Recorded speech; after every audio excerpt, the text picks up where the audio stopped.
પાકિસ્તાન વચ્ચે હાલ તણાવની સ્થિતિ જોવા મળી રહી છે। પાકિસ્તાન તેની અવરચંડાઈ કરી રહ્યું છે।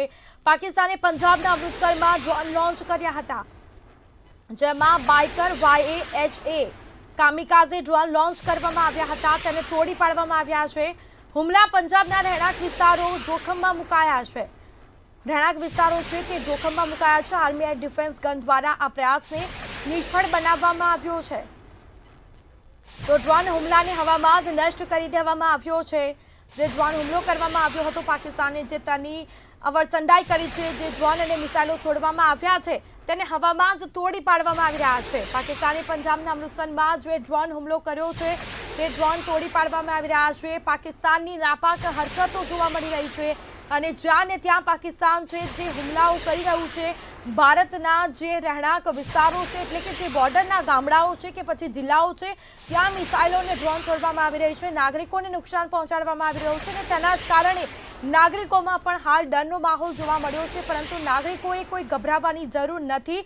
ગુજરાત સરકાર છે તે ખડે પગે છે અને તમામ બેઠકો પણ થઈ રહી છે। લોકોને ડરવાની કોઈ જરૂર નથી। સુરક્ષાઓમાં પણ વધારો કરવામાં આવ્યો છે। આસપાસના સરહદી ગામડાઓ છે ત્યાં સુરક્ષાઓ વધારી દેવામાં આવી છે। તો ગઈકાલે ત્યાં બ્લેકઆઉટ આપી દેવામાં આવ્યું હતું। અનેક એવા જિલ્લાઓ છે અને ગામડાઓ છે ત્યાં બ્લેકઆઉટ હતું અને સાયરનો પણ વગાડવામાં આવ્યા છે।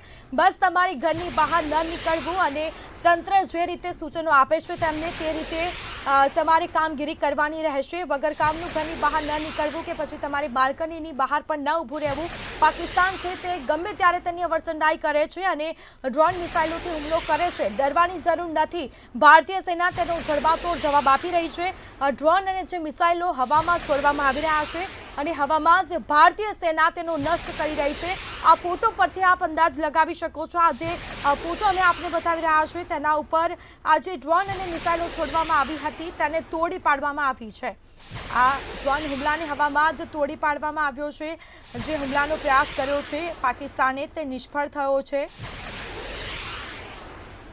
તો રોનક મોઢવાડે આપણી સાથે લાઈવ જોડાયેલા છે। જી રોનક, પાકિસ્તાન તેની અવરચંડાઈ કરી રહ્યું છે, ડ્રોનથી હુમલો કરવામાં આવ્યો છે, પરંતુ ભારતીય સેના તેને જડબાતોડ જવાબ આપી રહી છે। રોનક જી બિલકુલ સ્મિતા, હાલ જે પ્રકારની સ્થિતિ છે કે પાકિસ્તાન પોતાની જે અવરચંડાઈ છે તે વર્તે વધારી રહ્યું છે, કારણ કે તે ભારતના જે સરહદી વિસ્તારો છે આ તમામ વિસ્તારોમાં ડ્રોન વડે હુમલો કરે છે ને જે સામાન્ય નાગરિકો છે તેમને પોતાનું નિશાન બનાવવાની જે કોશિશ કરી રહ્યું છે, ત્યારે આ ખાસ ખૂબ સહન ન કરી શકાય એવી ઘટના છે। કારણ કે ભારતે જ્યારે પણ એર સ્ટ્રાઇક કરી હતી ત્યારે સૌથી મહત્વની વાત એ હતી કે ભારતે એ ચોખવટ સાથે એર સ્ટ્રાઇક કરી હતી કે અમે પાકિસ્તાનની સેના અથવા તો જનતાને કોઈ નુકસાન પહોંચાડવા માંગતા નથી। અમે માત્ર જે આતંકવાદીઓ છે, દેશ વિરોધી પ્રવૃત્તિઓ સાથે જોડાયા છે તેમની સામે અમે કાર્યવાહી કરવા માંગીએ છીએ અને તેમને મારવા માંગીએ છીએ।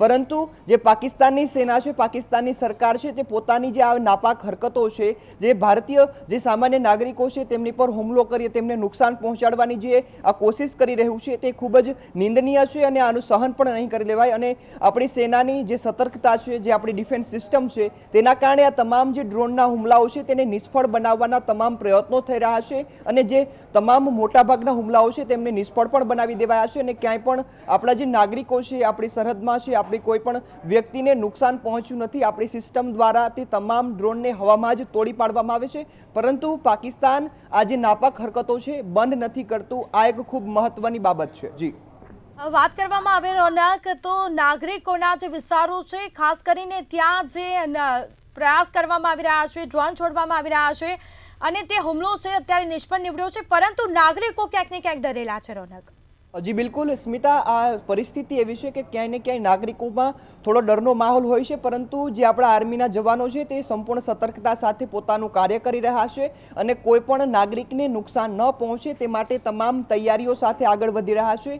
હાલ રક્ષા મંત્રાલય દ્વારા જે બેઠકોનું પણ આયોજન કરાયું છે અને જે ગત રોજથી જ જે બેઠકોનો દોર શરૂ થયો છે, આ તમામ બેઠકોમાં તમામ પ્રકારના જે નિર્ણયો પણ લેવામાં આવી રહ્યા છે અને કોઈ પણ નાગરિકને નુકસાન ન થાય તે પ્રકારની તૈયારીઓ છે અને સાથે સાથે જે નાપાક પાકિસ્તાન છે તેની સામે કયા પ્રકારની કાર્યવાહી કરવી, પાકિસ્તાનને કઈ રીતે ધૂળ ચટાડવી, આ તમામ પ્રકારની હાલ તૈયારીઓ થઈ ગઈ છે। ત્યારે હવે જો પાકિસ્તાન પોતાની આ હરકતો બંધ નહીં કરે તો ભારત જે તેમની સામે કડકમાં કડક કાર્યવાહી પણ કરશે અને પાકિસ્તાનને તોડી પાડવા માટે તમામ તૈયારી પણ ભારત પાસે છે। જી હા જી રોનક, અમારી સાથે જોડાયેલા રહેજો।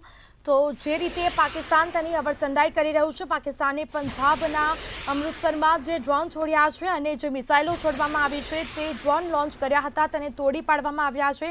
હુમલા પંજાબના રહેણાંક વિસ્તારોમાં જોખમમાં મૂક્યા છે અને તેના કારણે નાગરિકો પણ ક્યાંક ને ક્યાંક ડરેલા છે. જનતા ડરી રહી છે, પરંતુ ડરવાની જરૂર નથી.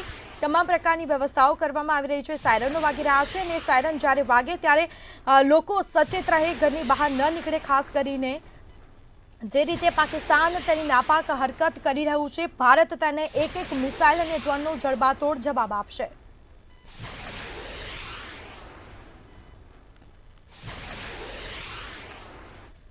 તો આ સાથે જ પાકિસ્તાનની અવરચંડાઈ સામે આવી રહી છે. જે ડ્રોન અને હુમલાઓ કરવામાં આવી રહ્યા છે, મિસાઇલોથી હુમલા કરવામાં આવી રહ્યા છે, પરંતુ ભારતીય સેનાએ પોસ્ટ અને જે લોન્ચ પેડ છે તેનો નાશ કર્યો છે. જમ્મુ નજીક ભારતીય સેના દ્વારા લોન્ચ પેડ્સનો નાશ કરવામાં આવ્યો છે. પાકિસ્તાની પોસ્ટ અને આતંકવાદી લોન્ચ પેડ્સનો નાશ કર્યો છે. તો ટ્યુબ લોન્ચ ડ્રોન પણ લોન્ચ કરવામાં આવ્યા. સંરક્ષણ સૂત્રો દ્વારા આ માહિતી જાણવા મળેલ છે. આ લોન્ચ પેડ્સનો ઉપયોગ આતંકવાદીઓ પણ કરતા હતા, તેનો નાશ કરવામાં આવ્યો છે. તો ભારતે પાકિસ્તાનની પોસ્ટ એન્ડ લોન્ચ પેડ્સનો પણ નાશ કર્યો છે. તો જમ્મુ નજીક ભારતીય સેના દ્વારા જે લોન્ચ પેડ્સનો નાશ કરવામાં આવ્યો છે. રોનક આપણી સાથે જોડાયેલા છે. જે રોનક, પાકિસ્તાની પોસ્ટ અને જે આતંકવાદી લોન્ચ પેડ્સ છે તેનો નાશ કર્યો છે ભારતીય સેનાએ, શું કહેશો? જી બિલકુલ સ્મિતા, હાલ ભારતની જે સેના છે તે તમામ પ્રકારની કાર્યવાહી કરી રહી છે અને આ વચ્ચે સૌથી મોટા સમાચાર સામે આવ્યા કે પાકિસ્તાનમાં જે લોન્ચ પેડ હતું, જે ડ્રોનનું લોન્ચ પેડ હતું, મિસાઇલ જ્યાંથી લોન્ચ કરવામાં આવતી હતી અને જે જમ્મુ કાશ્મીરના જે વિસ્તારો છે ત્યાં હુમલો કરવાનું જે કોશિશ કરાતી હતી તે લોન્ચ પેડને જ તોડી પાડવામાં આવ્યું છે. ભારતીય સેનાએ આ સૌથી મોટી કાર્યવાહી કરી છે, કારણ કે આ લોન્ચ પેડ પરથી જે આતંકવાદીઓ પણ જે હુમલાની તૈયારીઓ કરતા હતા, સાથે સેના પણ જે પાકિસ્તાનની સેના છે તે આપણા ઉપર હુમલો કરવા માટે આ લોન્ચ પેડનો ઉપયોગ કરતા હતા, ત્યારે ભારતીય સેનાએ કાર્યવાહી કરી આ લોન્ચ પેડને જ ધ્વસ્ત કરી દેવામાં આવ્યું છે. ત્યારે હવે શક્યતા છે કે પાકિસ્તાનની સેનાને ધ્વસ્ત કરવા માટે આર્મી, આપણી જે ભારતીય સેના છે તે તમામ પ્રકારની તૈયારી સાથે આગળ વધી રહી છે અને જે પાકિસ્તાનની હરકતો છે, જે ચાળો કરી રહ્યું છે, તેને હવે સંપૂર્ણ રીતે નાશ કરવાની તૈયારી શરૂ થઈ રહી છે અને જે રક્ષા મંત્રાલયની બેઠકો પણ શરૂ થઈ છે. ત્યારે આ બેઠકોમાં આગળ આર્મી કયા પ્રકારની કાર્યવાહી કરશે, પણ જે આપણા સુરક્ષા દળો છે તે કયા પ્રકારની કાર્યવાહી કરશે અને પાકિસ્તાન સામે કયા પ્રકારના પગલાં લેશે, એ થોડી જ ક્ષણોમાં માહિતી પણ સામે આવશે. અને પાકિસ્તાનને ધ્વસ્ત કરવા માટે ભારત સંપૂર્ણ રીતે તૈયાર થઈ રહ્યું છે અને જે આ મિસાઇલથી હુમલો કરવાનું લોન્ચ પેડ તોડાયું છે તેના કારણે ક્યાંય ને ક્યાંય પાકિસ્તાનની થોડી તાકાત નબળી પડી છે. જી અમારી સાથે જોડાયેલા રહેજો આપ. તો જમ્મુ નજીક ભારતીય સેના દ્વારા લોન્ચ પેડ્સનો નાશ કરવામાં આવી રહ્યો છે. જે રીતે પાકિસ્તાન તેની નફટાઈ બતાવી રહ્યું છે, પરંતુ ભારત તેને જડબાતોડ જવાબ પણ આપી રહ્યો છે અને આગામી દિવસોમાં કયા પ્રકારની કાર્યવાહી કરવી તે હવે જોવું રહ્યું, કારણ કે બેઠકોનો એક તરફ દોર શરૂ થયો છે. રક્ષા મંત્રી પણ CDS સાથે બેઠક બોલાવી રહ્યા છે. બીજી તરફ ગુજરાતમાં પણ મુખ્યમંત્રીએ બેઠકો બોલાવી છે. તો બેઠક જે રીતે કરવામાં આવી રહી છે, વર્તમાન પરિસ્થિતિને ધ્યાનમાં રાખીને બેઠકો કરવામાં આવી છે.